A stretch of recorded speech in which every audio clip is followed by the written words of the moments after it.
I have to tell you, um, I love I love this whole the plant world. It's a passion of mine, and I hope that as you watch this seminar, you'll get some of that feeling that I have for these plants. So I'm going to first also kind of go over a little bit of my history, basically, and where I came from, kind of what Gunnar was saying. But so I did grow up in Chicago. That was pretty much the beginning of my life. My parents were immigrants from Germany. They came over in the 50s. My older brother was actually born in Germany. He was 9 years older than I am. He was a big influence in my life. He was always into sciences, and we had a couple of books that these books just changed my life. And they're the two right up here. There's a Natural History, Golden Book of Natural History, and Golden Book of Natural Nature Crafts. And I learned to read from this book of natural history. That was one of the things that I would read. That's how I learned to read. This other book, the one on nature crafts, really influenced me. And they had these cool things in there. And one of them was, collecting butterflies. And here I'm in Chicago. This is the city. And you think to yourself, well, good luck trying to find insects. But we had a little vegetable garden, and I would go out there and I would watch for the butterflies. And I tried catching them. I made a net. My mom helped me make a butterfly net. I mean, I was a nerdy kid, let me tell you, which I think many of us probably were when we were young. And so I would go out there, and then I started watching them, and they would lay eggs on the plants, on the vegetable plants. So then I would take the butterfly egg, put it in a jar, raise the caterpillar, put a stick in there so they can pupate, get a chrysalis, and then they would hatch. And then I would kill them and put them in my collection. Sorry, but that was the progress. So because I was collecting them and I was putting together a collection. So that was one of the things that I did as a young man. And I would even keep meticulous records on how often they would shed their skin and how they would grow. And this was a really cool thing. This was making a desert garden. And I thought, oh, how cool would that be, to have a little desert garden. And on this box, it has, I don't know if you can read it, it's kind of hard to say, it says horned toad. And I thought, well, would that be cool to have a little terrarium with horned toad in it? So these were some books that I really got into the whole thing of the natural history. And the Natural History Museum of Chicago was one of my favorite places to go. And this was the main hall with these large elephants. And I will tell you, when I went there, when I was a young man, there was a plaque there right by this display, and it had a piece of elephant skin on it. And I can still remember this. I was probably like 6 or 7 years old. And that skin was like an inch thick. And I was amazed by that. And you could actually touch it. Back in the day, museums were not very interactive with young kids and stuff. Now they're much more hands-on, where they let you touch things and do experiments and so on. But at that time, there weren't very many things like that. But I always remember that. And then I made the connection later on, pachyderm, thick-skinned, and now I'm in the plant thing, and the Latin pachypodium. It starts to all make sense. It started all to come together. But it's interesting, as a young man, that was something that stood out, and I can still remember seeing that. So we would take this. My parents started taking vacations. I was about probably 9 years old, 10 years old, and we started on Route 66, which, if any of those who are you familiar with that, was a route from Chicago all the way to California, and eventually became Interstate 40. My brother was on an archaeological dig in Albuquerque, New Mexico, and so we took a trip out to visit him and go to California and visit some friends that we knew that were living there. This was the beginning of many trips that we made to California, and eventually moving to California. We decided that was a place that we wanted to live, and much of our family moved out there. So when I got there, I was 17 years old. I was already a senior in high school. My last year of high school was, in San Clemente. Okay, big shock, culture change for me. I was kind of shy, nerdy kid. So, I was into plants. And so I decided I was going to go to a houseplant store and do a terrarium. And at that time, there were houseplant stores in every strip mall. I mean, it was like a big thing. They were just everywhere. So I went over there and I opened the door, and on the corner was this plant that looked like a turtle with a vine growing out of the top of it. And my brain like exploded. I was like, what the heck is that? And from then on, I was hooked. And I had to find out about this plant because I knew nothing about it. In fact, I was so naive, I didn't even know that there was such a thing as succulent plants. Like, I knew about cactus, I'd seen them in the movies and whatever, but I didn't even know that there was a thing called succulent plants. That's how naive I was. And so I immediately had to find out.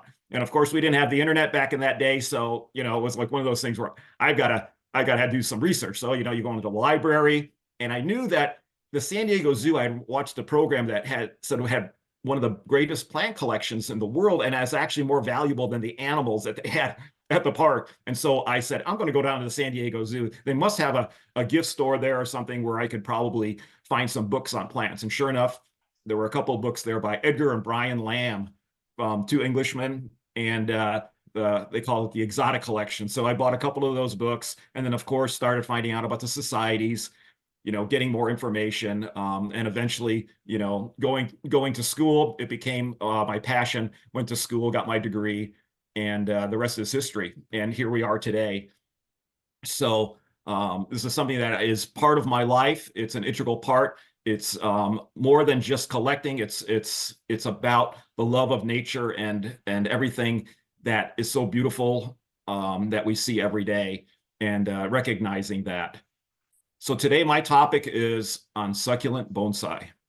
And this is a tricky one because, as Gunnar was saying, many traditional bonsaists would say, oh, no. That has nothing to do with bonsai. There's very strict rules to bonsai.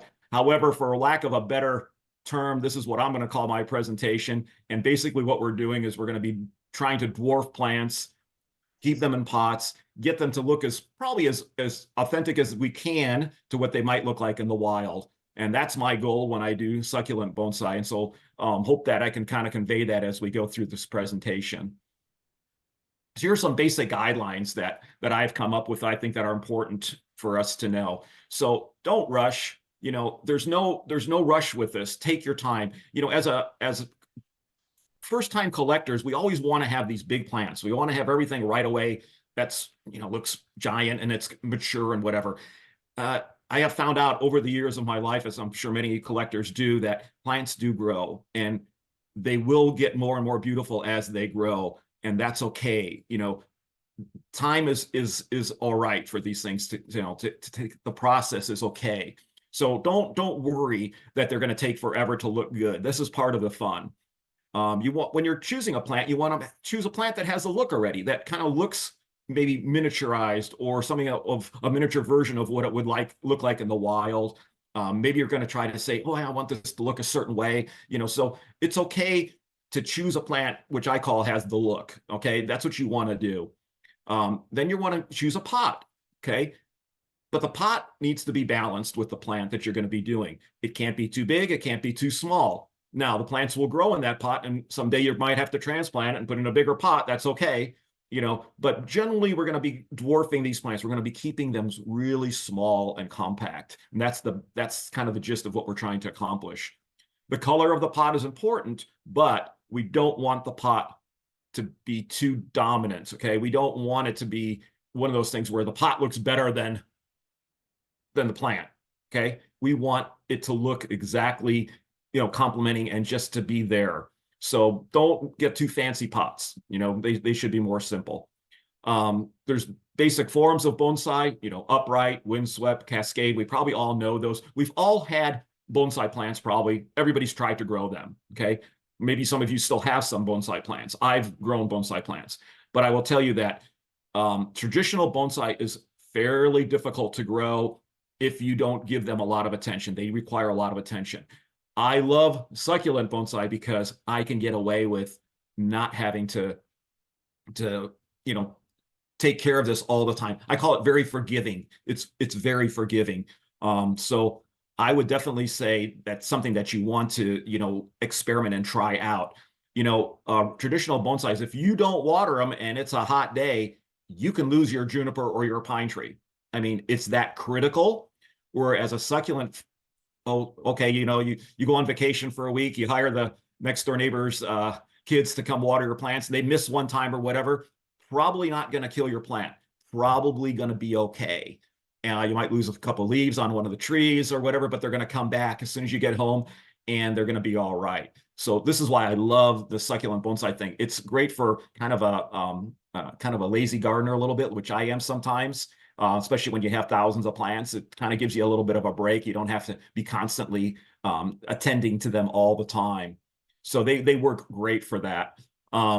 There's always room for artistic impression in plants is my thing. And again, because maybe we're not going by total, guidelines of true bonsai, I always tell people, don't get so bogged down with the rules. Kind of, do your thing. Be more creative, try some new things out. Don't let those restrictions keep you from doing some new and different things. I always try to get inspired before I'm going to do a project. And if I'm going to pot up plants, I'm going to do bonsai, I need to get inspired. There's probably people out there that always are very creative. They can pick up a plant in a pot and they can just start potting up. I'm not that person. I need to get inspired. And so I need to look at things to get me going. And so you can go onto the internet, you can get, lots of inspiration. There's millions of photos that you can look at. It's very cool things. So I will go on the internet. And then, of course, one of my favorite things is to go to the shows. And I love going to the different shows.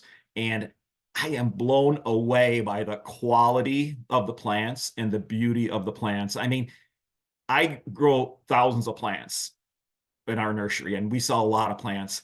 And I am humbled every time I go to the show as to how beautiful and how good these plants look. People do amazing things with what they're doing. These are just some of the shows that from the inner city show. This was Pachypodium, succulentum here. This is Crassulus sarcocalis. This is a plant from Rob Skilling. He did this. This is a seedling that was grown from a cross between, I believe it's a Pachypus and Hyphanoides. I mean, that amazing plant. And then here's a Hyphanoides, Portulacaria Hyphanoides right here. I am blown away always, and it gets me going, and I want to go back home, and I want to just start potting up some things, and I want to do it. So get yourself inspired, do things and take photos of these plants so that you can refer back to them. I was taught this several years ago. I had some young kids who were working for me at one of my stores, and I told them, why don't you get a piece of paper and a pad of paper and a pencil and take an inventory of what's on the shelves, and then go in the warehouse and bring back what you need. He goes, oh, I'm just going to take pictures of what's there, and then I'll stock the inventory. And I'm like, oh, of course. I'm going the old way of doing things and being unnecessary. And here they had this, they already had taken this new technology and were using it to their advantage. And so make sure you take a lot of photos. It's super important, and it will help you to kind of refer back to those. What you will need. So I'm a person who I like to have everything at my fingertips when I'm working on a project. So I constantly am looking for stuff. So lots of pots. I mean, I can't tell you how important it is to just go out there, and if you see a pot, buy it. Even if you don't have the plant for it, just get it. It's one of those things that one day you're gonna need it. And you can, when you go to a show, when you go to a plant sale, pick up a couple pots every time. And then, thrift stores, you can get at, secondhand stores, you can find pottery all over the place. And they're cheap, if you don't have a lot of money. There's really no excuse that you can't find pots. They're always there. And so I literally will have 50 to 100 pots at any one time that I can go through. When I'm ready to go, I can just grab a pot that matches my plant, and I don't have to go to the store to go find one. I want to have it there when I'm ready to go, when I'm ready to plant. Lots of rocks. Hiking, you go hiking, pick up a couple rocks, bring them back. There's always rocks, all kinds of different rocks, different colors, different shapes. Just get a bunch of them, have them ready to go. Top dressings, I will go through, and I have now probably 30 or 40 different types of top dressings for my plants, all different colors, shades. And that will also help to give you that little artistic ability to do some really unique and different things. And of course, driftwood is really cool too. Any kind of driftwood or wood that's kind of aged, that you find, maybe bleached wood, that's really cool to add to the, to your bonsai that you're going to be making. So these are just some of the things that you want to have. I don't usually use traditional tools, bonsai tools. I do have them, but I find I tend to use more just simple tools. That these work really well because I'm not doing a whole lot of things with large trees. Tend to be doing things with more succulents. And so these tools seem to be the ones that I have found work best for me. So I just made a dibble stick out of a dowel. I have an awl here, some paintbrushes, tweezers, pruning shears, and then I have this like little scissors. It's like a dissecting scissors that I use and when I'm doing a bonsai. And that's really about it. I don't really have an extensive amount of tools. And I think as a beginner or somebody who's doing this, this is kind of all you need. And you can do some amazing things with just these plants. You know, you can get into wiring and all that kind of stuff, but I tend to do everything by pruning and shaping rather than by wiring. That's the way that I do my bonsai. So, but that works really well. Another good item to have is a Lazy Susan. So these were used like in the 50s and the 60s. Every household had one of these on their table in the kitchen, and they would put their napkins and salt and pepper shakers and all that kind of stuff on there. And you know, it turns, it swivels around, and so you could, you know, pick whatever you needed. And these you can find at thrift stores all over here. I don't know if these are common in other countries or not, but here in the States, you can find these. I sent my wife out one time to go get a bunch of these for a class I was doing on succulent bonsai. And she literally came back with 12 of these from just a couple of thrift shops, and they were like $2 or $3 each.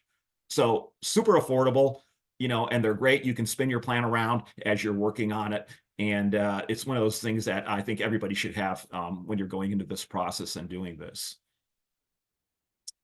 So we're gonna pick a plant. So this is a plant I grew from seed. It's some Portulacaria decari. This is my favorite plant of everything that I grow. I grow a lot of species, thousands of different plants, but I love a Portulacaria decari. I call it the natural bonsai because it always looks cool no matter what. So this is a plant that was probably, I'm going to guess, 10 or 12 years old from seed that I had grown. It literally has been in that 6-inch pot there that you see for probably, I don't know, 6 or 7 years, not repotted, just in that pot. It already had pushed itself out, was getting a really beautiful root system, as you can see right here. And I wanted to expose more of that root and put it in a cool pot. So I chose my pot. I'm going to do a large bowl, and I was going to plant it off to one side because in a pot like this, playing in the center is probably not the best thing. You want it kind of a little bit off to the side, and then I was going to have it so it's going to kind of grow off or to the right, to this direction. Okay, so this is the pot that I chose for this particular project. And then I want to get some screening. So this is just screening material from like a window screen. And this works great. So if you have a broken old screen, you know, save that screening material. If not, you can find this at hardware stores, places like that.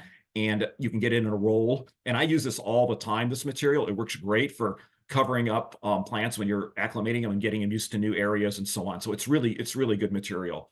So I do this, put this on the holes just so the soil doesn't come out of the drain holes, because we're going to use a very coarse soil for our plants here. So soil is your foundation. I'm a soil fanatic. I'm a fertilizer fanatic. This is something that I really focused on in studies in my school years.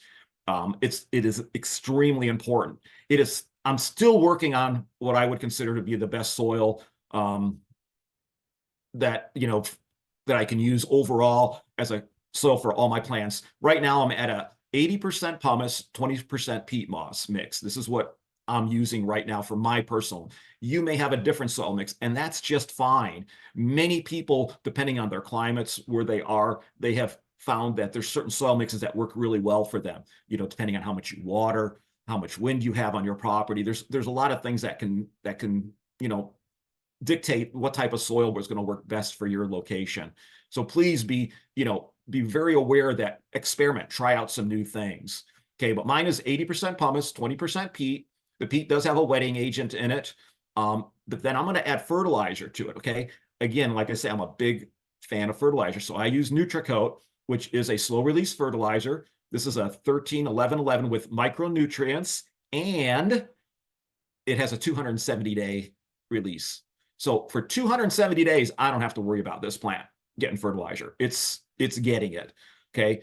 And the micronutrients are super, super important. I cannot stress that enough. There are, I think it's either 16 or 17 now essential elements for plants to grow well, and we want those in our soil column. We want those for those plants to grow well. Extremely important. So I'm going to mix that in, small amount. You don't need a lot. I can't really give you, I think I kind of just wing it when I throw the fertilizer in there. But I would venture to say that in a like a 6-inch pot, there's probably only a half a dozen BBs or maybe even less of that fertilizer in the pot. So I'm using a very small amount. It's not a lot. And then what I'll do is I'll put some water on this mix and I will mix it up to make sure that it's all cohesive. So we don't have just a pile of pumice at one corner of the soil bin, or more peat moss at one side. So we want everything to be kind of mixed together, and so that it's sticking together. So it's important. So you can see in my hand here where it's a nice cohesive mix. Very important. We want that. It's what makes that mix uniform throughout the pot. Okay. So for this, I wanted to choose some cool rocks. So I chose these 2 large volcanic rocks to put in there. So I wanted to see what I can do with them. So I'm placing them before I put the plant in there, and I'm thinking, oh, this was going to work. And well, by the time I got to putting the plant in, this was not going to work. So I had to rearrange all this, okay? But again, that's okay. That's part of this whole thing of the creative process. It's not going to be exactly what you think. You're going to have to make some adjustments and changes as you go, okay? So here's my plant. So I'm going to trim it up because it's just the branches are in my way. They're kind of like looking crazy. So I'm going to trim this back. And a lot of people, again, have a real problem with trimming. They're afraid to touch the plant. They're afraid to make the cut. Oh, I'm going to make a bad cut. Well, you know something? Plants grow, and you're going to get new branches, and you're going to make some mistakes. That's okay. This is how you're going to learn. So don't be afraid. I say, chop it back. And a lot of people hate that word, chopping it back, but that's what I do. So, I cut them back. And you can see on bottom slide here on the right how many branches I've cut off of this. You can even try rooting those if you would like, but I don't usually do that. But that's something that you could do if you want to play around with that. But I do a lot of trimming and a lot of cutting. I'm trying to get this to where I can be manageable plant. Then the next thing I want to do is I want to do the root preparation. So what I'm doing now is I'm taking the roots and I'm cleaning all the soil out. So I take it out of the pot, and I'm going to start to clean them out. So I'm using my dibble stick to get through in there and clean it out. Portulacaria are just a wonderful plant. I mean, this root system is crazy. I mean, it's just wonderful looking. And as I expose these roots, I want more of it to be showing in the pot that I'm going to plant up. So I want to get all that dirt off to see what I have. So the final part of it is I'm going to take this all and clean out the little crevices wherever I can. And then I'm going to take my little scissors, my dissecting scissors, and I'm going to cut off any roots that are not going to make it to the soil level, because they're going to just dry up anyhow and shrivel up. So I'm going to clean those all off. I'm going to take them all off. I don't want to see any of that. And so then the final root system is going to look like this. So you can see how clean that is. It's super nice. I don't have any little fibers hanging off, super clean. And look at that trunk. I mean, is that the neatest thing ever? And so this will, as you expose these roots, this will migrate down this structure. These roots will burst here, and then they will also get these bumps and knobs on it. It may take a few years, but it will eventually look like it was always that way. Because this plant originally was planted here, and it has pushed itself out of the pot, and these already have formed. These knobs and bumps have formed over the years. And then this will also do the same thing. So as I plant this at soil level, all this is going to eventually get bumpy, and it's going to look just like the rest of the tree. But it will take a few years. You'll have to have the patience for that. So I'm going to place my plant. In this, I did place it off to the side, and I'll show you a better picture of it when we get to the end here. And then I'm just going to settle in the soil around the plant with my dibble stick, make sure that there's no air pockets, that it's all settled in really well. Then the next step, here's a backside so you can kind of see the back of it. And then we're going to start putting on our top dressings on that. So I'm just using a gravel type top dressing with a smooth rock, and I'm just going to place it all around the plant and around my other rocks and finish it off. The final prep, you can use canned air to blow off any dust or rock. You can use paintbrushes to clean things off. These work really good for that.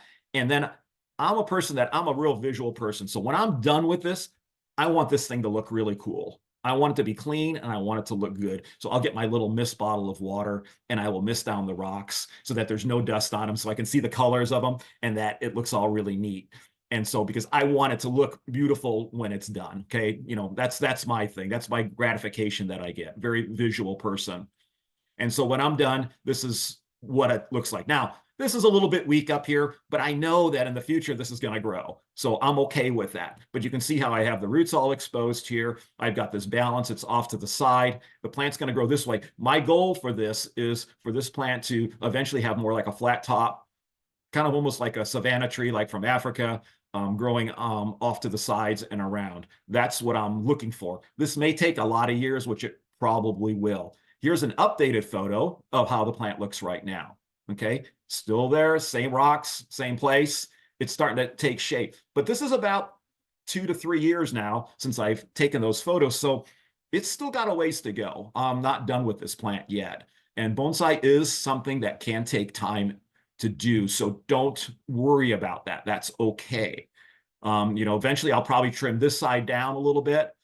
And like I said, this will get more full, and I'll probably extend the growth to this way, probably somewhere in this height, and I'll thin all these branches out, clean them all up so that you can see through and have the structure of the branches more visible. But that's something that I'll be doing in the future on that. So if this is my next one, so I'm going to do a multi-plant or a mass like planting forest style. So this was done by John Bleck, and this was one at Inner City Show 2 or 3 years ago. I can't remember quite. And I love this plant. This is just Crasula sarcocaulus. It's a cool plant, easy to grow, easy to find, easy to make cuttings of. Anyone can grow this plant and have stock plants of it. You just put them in some pots, grow them for a couple of years, and now you've got some plants that you can use to make forest style planting. Always try to get a lot of plants when you're working. Again, it's better to have too many than not enough. So make sure that you get a lot of them, different sizes, different shapes. This is what you want to do. I'm going to use a large shallow bowl for this one. This was my choice for this particular project. And again, we put the mesh on. And here I'm going to already put some soil in because I kind of want to get an idea of how much root pruning I'm going to have to do, because there's going to be some root pruning. And yes, there was. It was pretty drastic. So, but luckily, again, super tough, durable plant. Okay. I mean, you can see what I'm doing here is I'm cutting off at least half the root system, maybe even more. And there's quite a big scar there. A lot of people say, well, do you let them dry out? I said, I don't. I just plant them, but I don't water right away. I will let the plant sit there for a while, planting before I give it its initial watering. And so there seems to be enough time for that to callus over. I've never had a problem with these ever rotting or dying because of, cutting the roots that way. They just seem to be fine. So I think it's something that you can get away with certain species, and it works just fine. So, and this one, I also had some really cool rock that I had gotten from Arizona. It's called Castle Rock.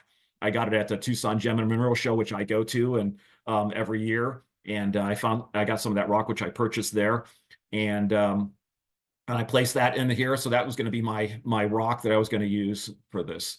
And then I'm placing my plants now, getting my forest all done. Now there's some crossing branches and stuff in here, which again, for traditional bonsai, you don't want to have, you want everything to be clean. You don't want a lot of that. But again, this is a long-term project for me. So I'm going to let this be. And it may take 4 or 5 years before I do some major pruning on it, because I want to just see what it ends up looking like. And then eventually I will start to clean it up. It doesn't have to be perfect right away. That's one of the things I got to emphasize. Know that there's going to be the future to this, the way it's going to grow, and just let it do its thing. And then all of a sudden you're going to say, oh, wow, I can see how this can, look this way or that way. And then you can prune it and you can adjust it accordingly, as these plants grow.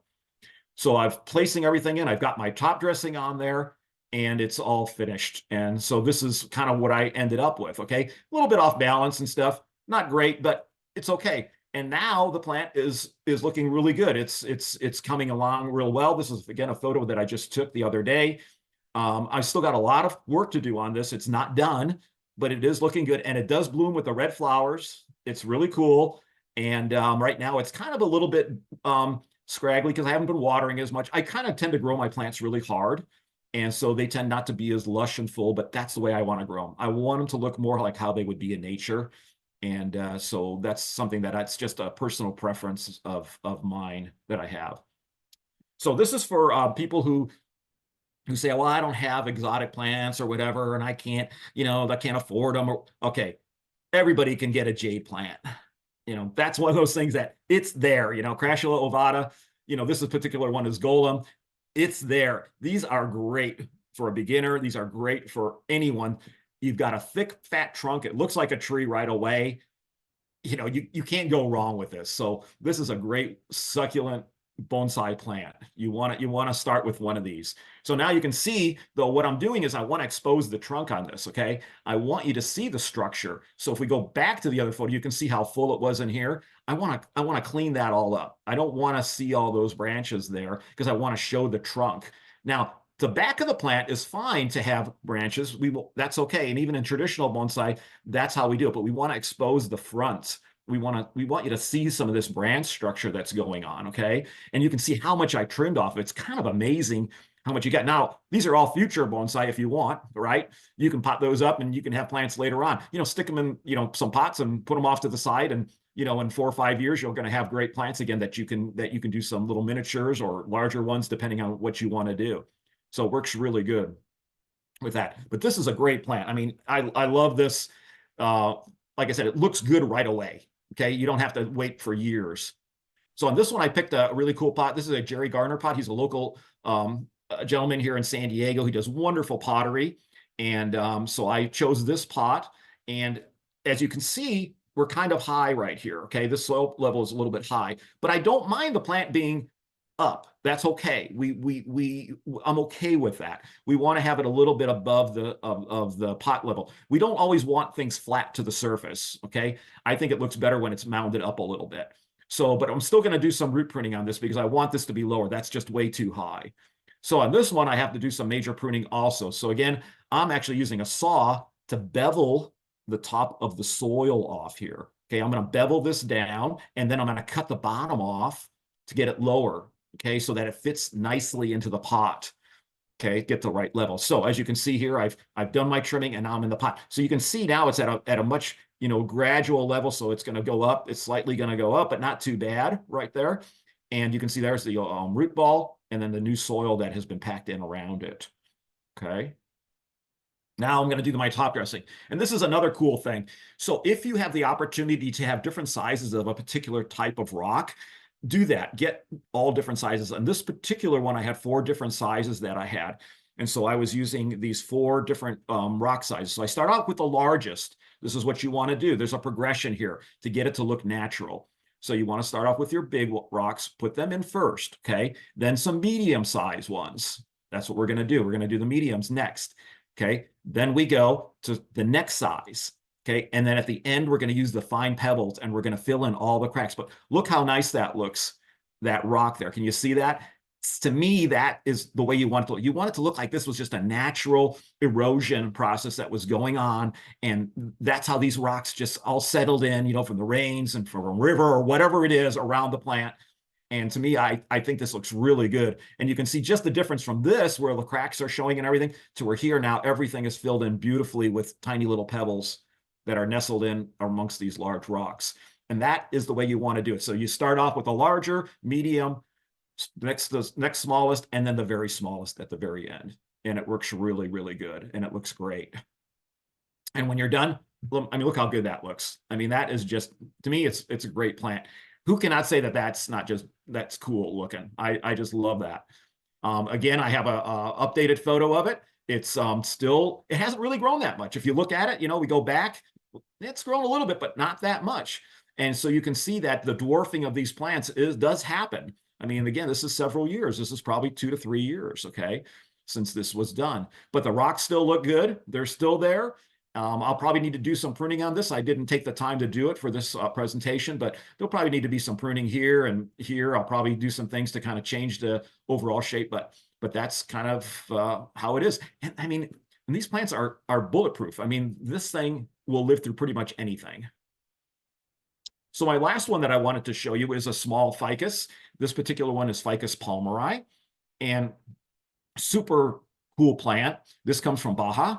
They call it the Baja rock fig. There's several different forms. There's Ficus petiolaris, Ficus brandigii. This particular one is Ficus palmeri. What I love about this plant is that this is like a 2-year-old seedling. And look at that fat trunk on it. I mean, that's amazing. To get a cool fat trunk on a plant at young is like great. So I can essentially have a mature bonsai plant, okay, within a couple of years. And that would take years and years for a juniper or a pine tree to look that way. And so that's why I love using these ficus. In fact, this particular species is probably my top 5 favorite plants of all plants that I grow. I love these ficus. They're super cool. They will need a little bit more water than your traditional succulent plants, but still they're well worth growing. So in this one, I wanted to show a different process too, because I've picked a pot from a thrift store and it doesn't have a drain hole. Okay, so that's going to be a problem. We got to have drainage, and we all know about that if we're growing these plants. It's essential. Okay, drainage is important. So I'm going to drill this. You can use a masonry bit, works really good. You know, so you just get a masonry bit, you can drill it.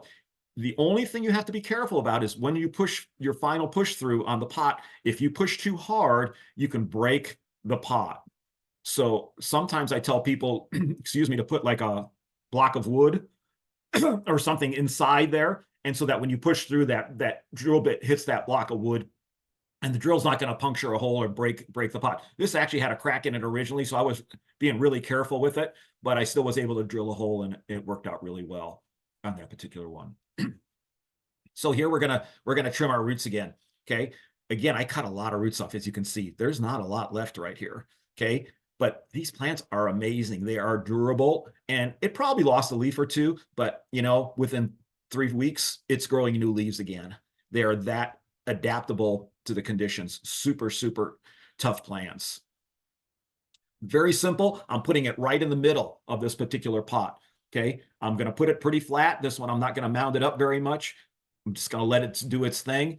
And I'm just going to, this is again for somebody, maybe you don't have a lot of room. Maybe you just want a collection of little tiny bonsai plants, and you don't have, you know, got an apartment.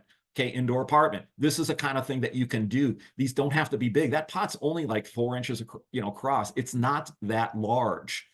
And so you can now have a bonsai collection inside with 10, 20, 30 plants, and it doesn't take up a lot of room. With the technology we have these days, too, with the cannabis growing and everything, we have these great indoor lighting systems. There is no excuse anymore for you not to be able to grow plants inside. Anybody can take these plants now, set up a system on shelving with lighting. You know, during the good times of the year, you can take your plants outdoors, let them enjoy the lighting, the water, the rains, whatever it is, whatever climates you live in. And then in the winter, you can bring these indoors and have them inside and enjoy them indoors. You know, everything is possible now. It's amazing what we have available to us. And here it is, all finished. And I mean, I think that's just a cool little plant. I think it's beautiful. I think it's simple. It's a beautiful statement. And then here it is, updated. And again, you know, if you go back, there's some growth there, but not a ton. But you can see the little side branches that are coming off there near the trunk. It's kind of interesting. Now they're a little bit bigger. Okay, they've grown a little bit more. And you've got probably an inch or two here. But again, not that much growth. This is definitely wider and fatter, but still not anything crazy. This will just get neater and cooler, and the trunk's going to get more, you know, crazy looking, and probably get another branch that'll sprout at some point. But super neat. I have plants in my collection that have been in the same pot for 10 years, and I have never repotted them. Okay. So you want to know about the lazy gardener. I'm kind of that guy sometimes. But it's amazing that they seem to like that, and they seem to thrive on it. Sometimes I've repotted things and then they die after I repot them. So there's many times I just leave the plant and I don't repot them. I just leave them in there, and they seem to do good, and they get even cooler looking, and they look more like how they are in nature. You know, maybe a seed has fallen between a couple of rocks. You know, that's what we want. I want these plants to look like that. I don't want them to be, you know, growing giant and big. I want them to stay stunted and dwarfed. Okay, that's something that I love, that these plants, they almost like they tell a story of survival, and that's what I'm looking for. I want them to tell me a story of, I survived living in this little pot or in this crack or in this place. And I've been tenacious, and I'm still here. So that's part of what I love about the succulent bonsai. It gives a story to me. So here's some basic care information. Okay, so bright light for most of these plants, as we know, most of our plants that we grow, succulents, cactus, etc., like bright light. Okay, partial to full sun for most species, but you still got to be careful. Caudaxes and trunks can burn from direct sun. Be very careful. Okay. Acclimate your new plants appropriately. This is again where that screening material is super important, that window screen. I literally, when I put a new plant out on my bench or whatever it is, I just take a piece of that screening material and I throw it on top of it. I just throw it right on top. And what that does is it breaks down about 30% of the direct sunlight. In about 3 weeks, I pull it off and the cells of those plants have acclimated to the new lighting and they're fine. And I never have a problem. Now, of course, if you're going to have a heat wave or something, you're not going to pull that screening off. But if it's just normal weather that you're going through for that time of the year, that 3 weeks is usually appropriate and you can take that off. Even plants that we grow in our greenhouses and we move them from one location to another, we cover our plants with that screening material, believe it or not, because you have changed the orientation of that plant and it could burn. And so extremely important to acclimate your plants. Watering. Water is probably the most asked question and one of the hardest ones to answer. But with bonsai, they are a small plant, small pot. You're going to have to water more than what you might think, okay? Especially once they're established. During the summer here in California, I water once a week, basically, but some of my trees will need it twice a week if I want them to grow. If I don't, they're going to just kind of be stunted and they're just going to kind of hang out. They're not going to do that great, okay? So they may not put on new foliage, new branches, whatever. So we want to be careful about the watering. Newly planted plants, because their root system has not grown that large yet, they're going to be less often watering. But old plants that are 10 years in the pot, they've got to be watered more often because that water is just going to wash right through. Okay, it's going to go through. It's not going to stay there because that root ball is so tight now. Okay, so you're going to have to water more often. And then fertilizer, again, I'm going to reiterate this. People always ask me, they said, Al, how come your plants always look so good? I go, because I fertilize. It's extremely important. Okay. Regular fertilization. It's like us, we have to have our nutrients. Plants have to have the nutrients and they need all of them, not just part of them. They need all of them. So complete water soluble fertilizer is really good. I like using, you can use anything. We use commercial brands, but like Miracle Grow, something like that has micros in it. Use that, a couple times a month, and you can use it at even a quarter strength. You don't have to use it at full strength or even less than that. They just need some food occasionally to keep that growth going. And I love using organic fertilizer, fish emulsion. It helps with keeping the beneficial bacteria and fungi, the whole flora going in the soil, which is super important for health of a plant. Just like us now, we know that, the microbiome of our gut is so important in our health. And it's literally what keeps us going, okay? It's the same thing with the soils, okay? The soil complex is so important, what's going on inside of the soil. We want to make sure that the plants are getting a good base for that organic growth to happen. There's old roots that are rotting away in the soil. That's part of it, so there's a lot going on in that soil, extremely important. So fertilization is something that you've got to do. Here's a list of plants that I would say that are great for beginners. Portulacaria decari, Bursera phagoroides, Ficus palmari, Ficus petiolaris, Euphorbia stellata. Any of the Euphorbia medusa types are cool. Trichodiadema bulbosum, Crassula sarcocalis, Crassula ovata, Portulaca afra. That's a great one. The elephant tree, Portulaca afra. I mean, that thing is perfect for bonsai. There's people out there that's all they grow. If you go on the internet, you'll find growers of just that plant. That's all they do. Plectranthus ernsti, Pachypodium bispinosum, Pachycormus discolor, the elephant tree from Baja California. So this is just a list of plants that I would highly recommend that if you want to start out, you'll have good success with these, okay? Super, super good plants to use. I'm going to show you some pictures of things from my collection and some of the plants. So here's an Portulacaria that I grew from seed. This plant's probably getting close to 20 years old. It was from my first batch of seeds that I ever grew. And this is one that I have entered into the shows. I won last year at the CSSA Huntington Library Show, Best Bonsai. I was training it to look like a little redwood tree or a little sequoia. So I was just pruning the branches and that's all I did. I didn't do any wiring or anything, just pruning the plant. I just found it, cool pot to put it in, and look at that trunk. I mean, it's just so cool with the bumps and everything in the root system. I just love this plant. It is my favorite. Show you a couple others. This is one from the internet that I just picked up a photo where somebody had trimmed it more of a traditional style like that right there. And this guy, I mean, it's just so This is amazing. This is Ugarit's nursery in Florida, and this is a monster. And he's a master bonsai guy. And I mean, he's done this with the wiring and everything. I mean, how cool is that? This I can tell just because I grow this plant so much. This was a cutting, believe it or not, that has been grown to the size of this. And you can tell because of the way the trunk is at the bottom right here. That's basically, this plant was a cutting at one point. So it's amazing, this plant. I love that plant. It's very cool. I have a customer who does bonsai, and he's taken my Portulacarias and he's entered them in the bonsai shows, and he has actually won some awards. And here's one of the ones that he did. This is one of my plants that he took. I asked him to send me a couple of photos, and then he did a forest planting of plants that he bought from me. And how cool is that? And again, see all the different sizes, and he's got the dimensions on there and everything that for the particular bonsai show that he entered it into. So love this plant. It is my favorite of everything I grow. Here's on the little Bursera phageroides, cool plant, dormant and with leaves. I sometimes like them dormant because it shows the branch structure more and you can see what's going on. But that's again a kind of a bonsai thing. Here's a cool Ficus palmeri.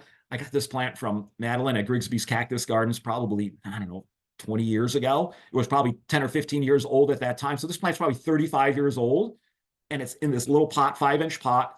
I still have this. It's still growing, and it's actually now bumpier and knobbier than what's in this photo. And it's cooler and cooler every year. It just looks neater and neater all the time. And that's what's so neat about these plants. You can just grow them on forever and ever. And they just get better. Here's some cool Euphorbia medusoides that are in cool pots. They are neat. They look great as a small bonsai plant.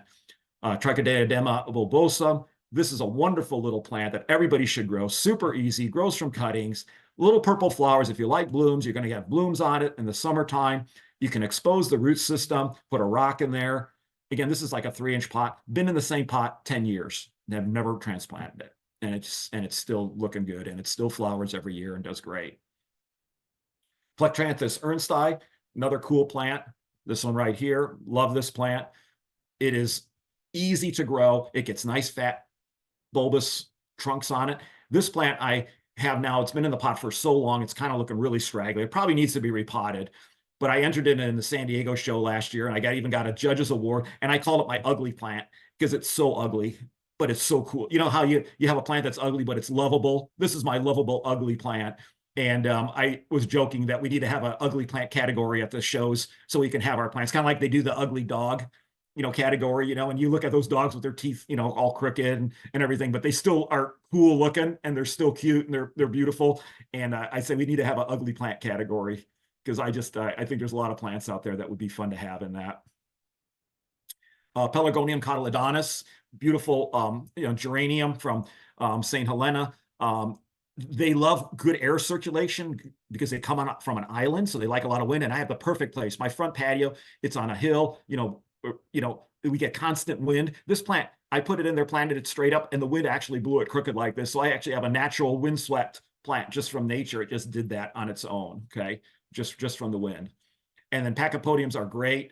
They look cool. This particular one is really neat, the bispinosum. And then this Gurquiense I put in here, and literally it was straight up and down. I just potted in the pot. And on its own, it just started growing off to the side and doing this wonderful, curve and growth. I mean, it's just, they're naturally unbelievable cool plants. You don't really have to do anything. They're super, super neat. Here's another Crasula ovata. Beautiful. This is an old cutting. I just shoved it in a pot, and it's been growing in there for probably 20 years. Same, just doing its thing. It actually even has moss down here, which is amazing. And it gets the moss right now. It's kind of brown because it's, coming off of summer, but that will all turn green here in the winter because we'll get our winter rains. It'll all be green. And it just naturally grew in there. I never planted it in there. And here we got a jade plant with moss. I mean, how crazy, very, very, very cool. Caudiciforms can work too. Again, you're not going to be able to do a lot of training or trimming to them, but you can dwarf them and you can keep them small in a pot. This Gerodanthus, I still have this in a pot. That's a plant that gets the size of a tire, right? And I've kept it in that pot. This is in the same pot right now, and it's been in there again for over 10 years. It has more sun because it hardly grows a vine because it's so root bound, but the trunk now has fissures and cracks in it. Looks like bark. When people see it, they don't even recognize it as a Gyrodanthus, except from the leaf. That's the only way that you can tell, because it's that crazy looking. It totally doesn't even look like one. But, I can imagine that there's plants in Africa or wherever, where they grow naturally, where they look like that because of extreme conditions that they are growing in. You can do multi-species plantings, but you got to be careful. Make sure that everything's compatible. Make sure that you're not going to have any kind of problems with plants not being able to take the same amount of water or lighting or whatever. So be careful with that, but you can do that. And then, of course, there's other succulent plantings. Here's a little aloe jucunda, this kind of phytum right here, and then a nice little arrangement that I've done here, which is very, very, very good looking, and that you can do for an indoor, on a windowsill, easy to grow, wonderful planting. Mini succulents. I'm really into this right now. I just think that they're so cool.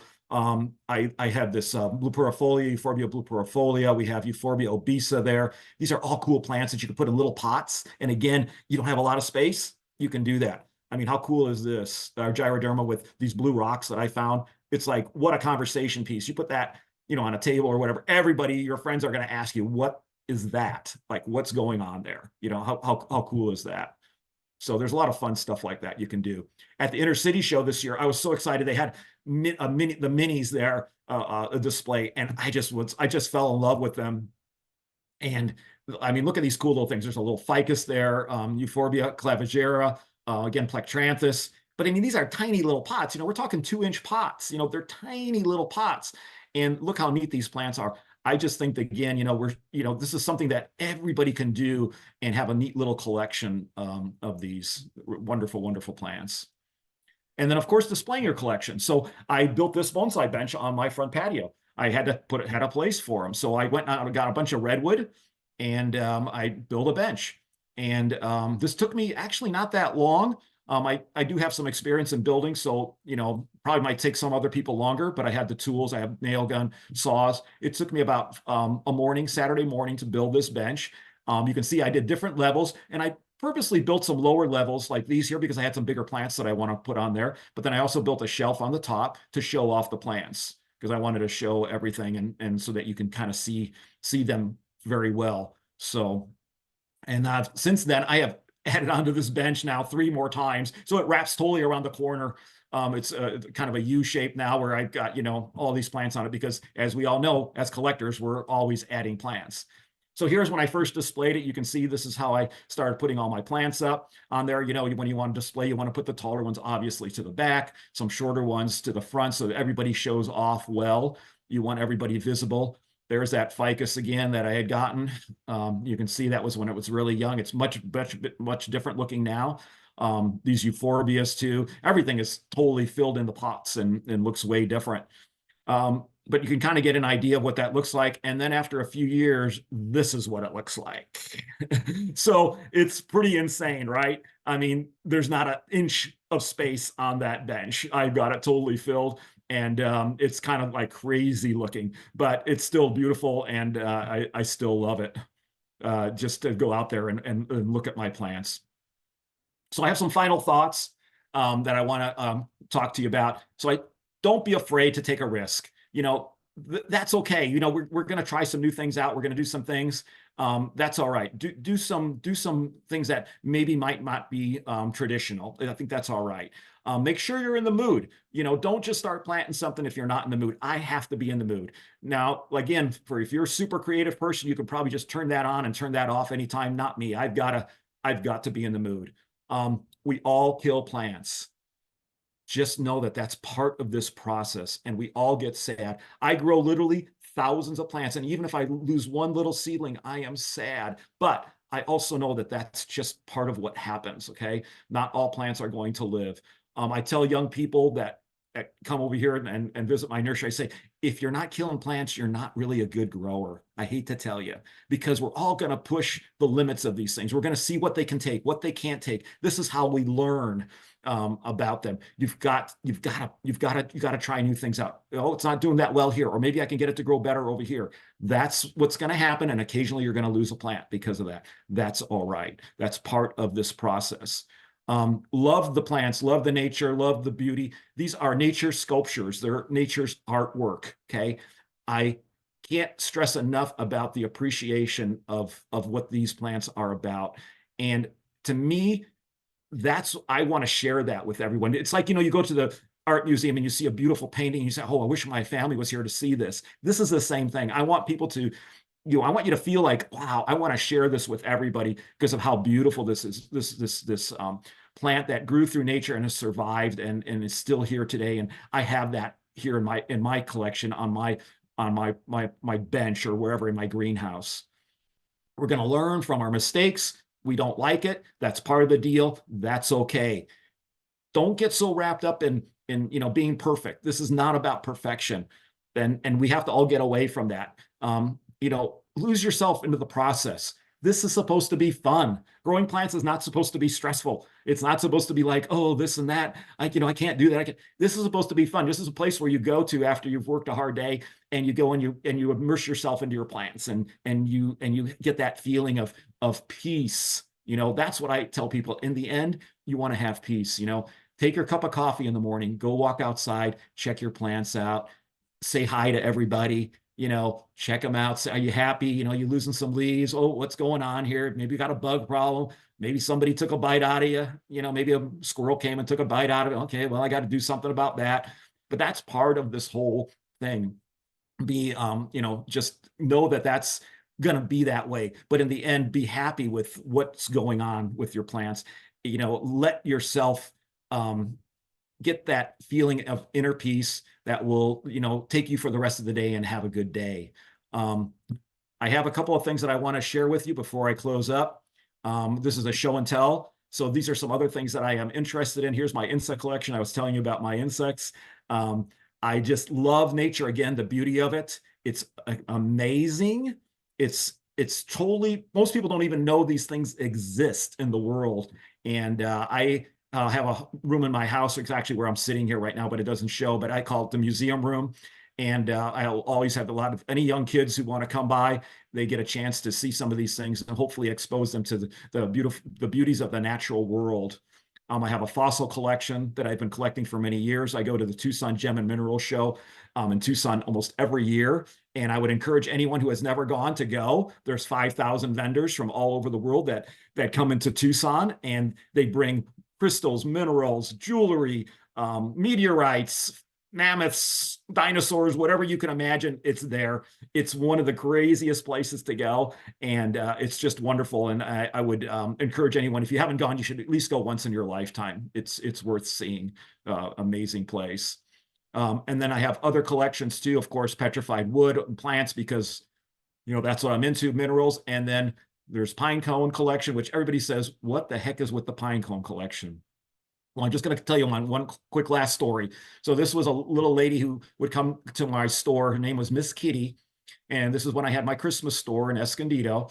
And she one day came and says, I have a whole collection of pine cones that I'm getting older and I don't want them anymore.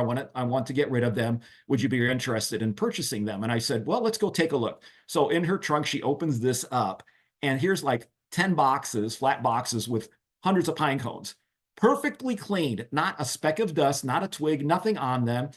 She would clean them, and then she would put them in the oven at a low temperature, like about 100 and some degrees, and the natural sap would come out and basically varnish the pine cones. And they were from all over California and the West.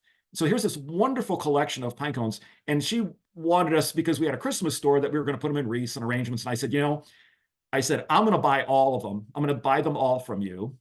And then I said, what I'm going to do, though, is I'm going to take a couple of each, 2 or 3 of each, and I'm going to keep them for my collection to preserve the legacy of this collection from what she did. So Miss Kitty's collection, now I have a pine cone collection of hers, because I think it was so important, because she would spend all these years doing this, and I just didn't want them to go on to arrangements that someday somebody was going to throw in the trash and not appreciate these pine cones. And so there's another thing that I want to say, that as we go through this journey in life with these things that we do, our collections, our plants, whatever it is, and we share them whenever, just remember that the connections with the people that we have are the most important thing.